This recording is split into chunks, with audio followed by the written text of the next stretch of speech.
wanna pay your condo.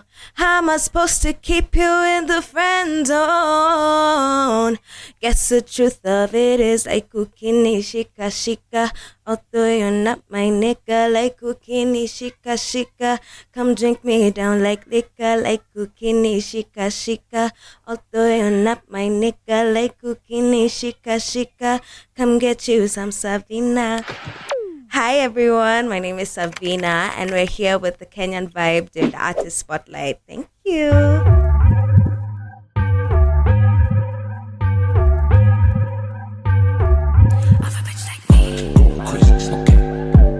So, I was raised Roman Catholic, and when you're 13, hair, face, never second place. Now watch them stare, chase, cause they all wanna taste of a bitch like me. they're about you to pick a confirmation name. So I was on the way to church, I hadn't picked it. They gave us the assignment. I literally just googled what's this word? Unique saint names. So I looked for unique saint names. Savinnah was like the second one. I was like, yeah, I like this one.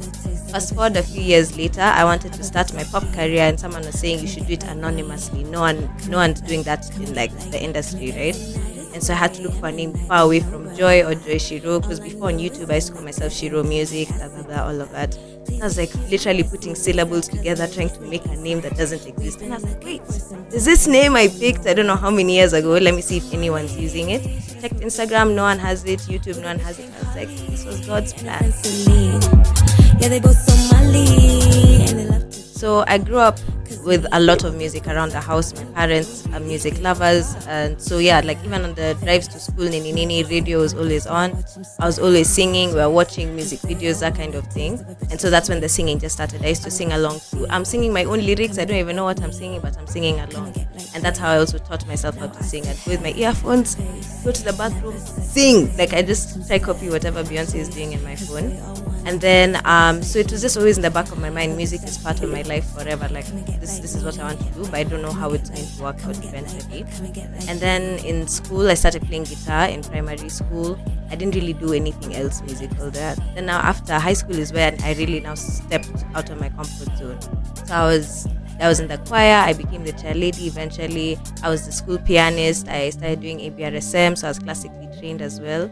And then I just started writing joke songs. I would never play them for you right now though. No. Hair, face, never second place. Now watch them stare, chase, cause they all wanna taste of a bitch like me, of a bitch like me. Come and get like me, come and get like, come and get like, come and get like me. Night is 4 a.m. and I don't know where I'm at. So 2019, one of my classmates was Nikita actually, and that's where we met. And so she had already, started her career. I remember really looking up to her at that time and just being like, if someone can do it, then I'm pretty sure I can do it as well. And so I started out as her background vocalist. We'd also just write some songs together, that kind of thing. And it really gave me a good idea or a lot of context of how the industry works, how the live industry works, how making a song actually works. And so I just told her, actually, yeah, I think I want to record some of my own songs. So she introduced me to So Fresh. I then met the guys for Universal, and that's how I ended up getting signed. So I stepped away from doing the background vocals because I wanted to then now do my own career and sing my own songs, be on stage. Now watch them stare, chase, cause they all wanna taste of a bitch like me. Oh, it was crazy. I remember I was 19, I think at the time, 19 or 20 at the time. I was reaching out to the head of distribution just for advice, like where do I put the song? What site should I use to make sure my song gets on Spotify, Apple Music? Do I use TuneCore? Do I use DistroKid? Whatever, right? And so they had Trouble, the first song I ever recorded. They had Trouble, and they're like, actually, we want you to come into the office. We want to release this with you. And I was like, what the hell is going on? Like I couldn't believe it. And yeah, I think a few months after negotiation, I had a deal, I had a record deal. And my mom at the time had really, she just invested knowing Rudy, but let me support my daughter's dream. So being able to give that back to her and just showing her this is actually a viable business was a really, really great step for me. So the song itself, I wrote it I think in like 2019, and then I was just like, if if I was to get any rapper what to do who could be someone so sick on this song. Now you see that's a positive of working with like a label like Universal. So they're like, actually no, we're kind of talking to him. Let's see if we can link you up. So we sent him the song. I'm there like, I hope he likes it. I really hope he likes it. He loved it. We went. He wrote the verse immediately. And so leading up to that it was really a dream come true. I think that was my first collab ever. And so to have someone already, so big in his stature, like he's already extremely credible. He has his fans thinking that, oh, your music is dope. It was really validating.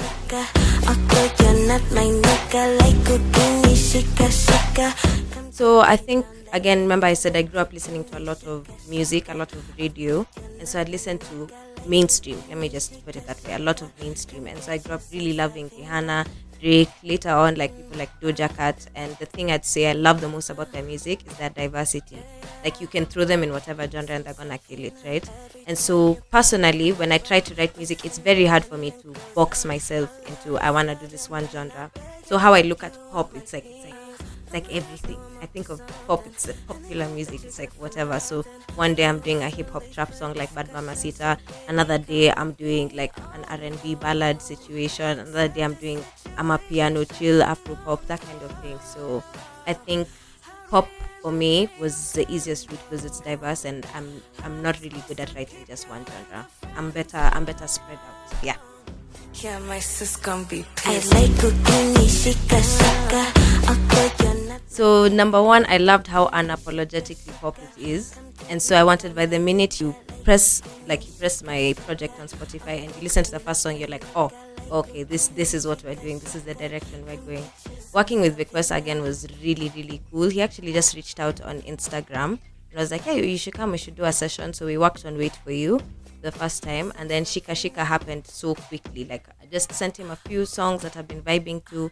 He made the beat. I really love working from scratch with my producers. So we started everything from scratch. He made the beat. I was stealing some of the melodies he's singing, nini nini. Then my friend Ekla also helped me write. So the chorus was actually supposed to be the second verse. The second verse was na na na na na na na na.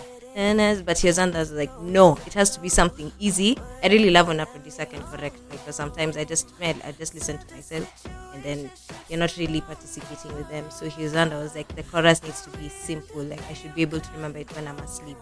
And so that it was really fun, like seeing the song come together. Yeah. Guess the truth of it. Actually, I learned how to write using type beats on YouTube. I'd go download the type beats on YouTube. I record songs on my phone. That's how I made Trouble and Bad Mamacita. Then I take them to a producer, fix them up. So since I'm so used to, I first make like fake melodies, like that kind of thing. You'll hear some words eventually, and then I'm like, okay, now this is what I'm writing about. This is who I'm writing it to. I give myself context. So usually I'm just in a corner with my phone, trying to listen to the beat, listening to the melodies I've made, and then I try come up with the story. Then now after is when I can now open the floor for participation. Yeah. Oh my gosh, now I'm up to something. Can you see? Yeah. So the way I think of this project is basically it's like a self-titled. It's like me talking my shit. Like it's me just saying, you know what, I'm that guy. So the V is actually for the V in Savinnah. And the song itself is just, you want to get like V, you want to dress like V, like you want to get like me, that kind of thing. And I was telling, in the listening party again, I was explaining, with my music, I try to write very much about what I'm going through at the time. And unintentionally, I ended up telling a story. So with the first EP, it was very much my first love. I love this guy so much. Then the singles after that, the likes of Hakika, Blink Twice, I'm not moving on. I'm telling this guy, I'll wait for you. Please don't leave me. Then this EP is just like, and your friends now tell you, okay, Mekokilia, it's time we go outside. We go twende nje. So that's what this EP was for me. And also V is a Roman number for 5, and there's 5 songs. Some Savinnah. A very early way that I connected with music was through music videos. So Trace, MTV Base, all of that. I used to love watching the videos to songs. Or I'd go YouTube. That's all I'm doing for the rest. In fact, my sister used to say you're not using YouTube properly. I only used to watch music videos and maybe karaoke videos, so I practice singing. That was my whole FYP on YouTube. And so I really love the idea of connecting visuals or telling you a story through your music, because there's of course through the writing I'm talking about something, I'm telling a story, but if you can communicate something through visuals, is my favorite thing to do. If I could, I would release videos for every single song I do. I love just thinking creatively, how can we express this in terms of a video. So yeah, and I've been really lucky to work with very talented videographers. So yeah.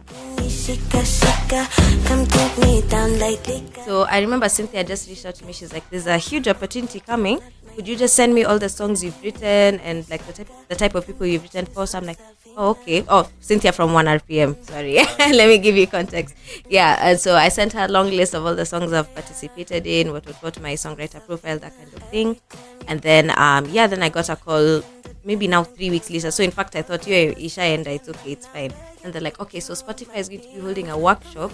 Gee, Nini, I was like, "What did you just say?" "And you've been selected as one of the writers." I was so pumped. And then then further than that, seeing the list of the producers there, Run J5 was there. I was like, this is actually really crazy. So I had actually traveled at the time. I flew back. Like I was like, "There's no way I'm missing this opportunity."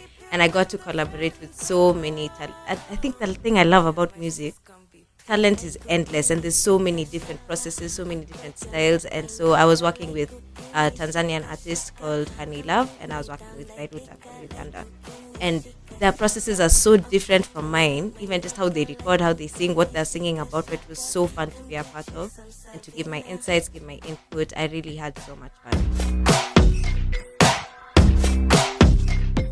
I think definitely as an industry in this country, it's still growing, especially when it comes to like the monetary side of things. Streaming, unless you're up there top dogs, you're not really gonna make anything significant from streaming.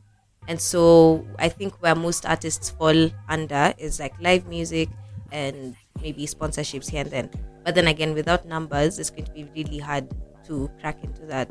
So I think, yeah, that's been mostly my source of income. Like I'll do a show here, I'll have a sponsorship here, I'll write here and there, that kind of thing, or background vocals. I'm a bitch like me, come and get like me.